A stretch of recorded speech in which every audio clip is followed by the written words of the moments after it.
আমার কাছে মনে হয় যে গাছটা আমি প্রতিবেশীর কাছে পাবো বা প্রতিবেশীর কাছে চাইলেই সে আমাকে দিয়ে দেবে, অথবা আমি অন্য কারো কাছ থেকে যে গাছটা কালেক্ট করতে পারবো সেই গাছটা শুধু শুধু আমি কেন টাকা দিয়ে কিনতে যাব।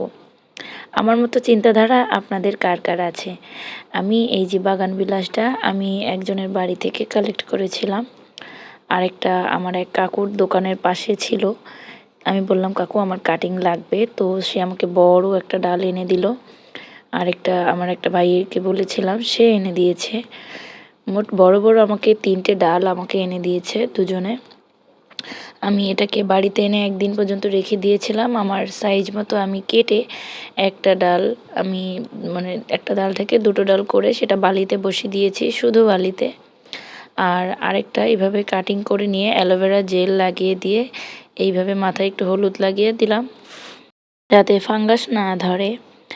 এতে করে গাছগুলো অনেক ভালো থাকবে এবং এটার পানি সবসময় দিয়ে মাটি ভিজিয়ে রাখতে হবে যাতে আর্দ্রতা না হারায়। আমি আরও কিছু কাটিং মাটিতে, শুধু মাটিতে এবং মাটি সহ বালিতে, আর একটা কাটিং পানিতেও ভিজিয়ে রেখেছি। এখন দেখা যাক কোন গাছটা আমার তাড়াতাড়ি গ্রো করে এবং কোন গাছের কাটিংগুলো আমার বেঁচে যায়। ফাইনাল আপডেট অবশ্যই আপনাদের সাথে শেয়ার করব।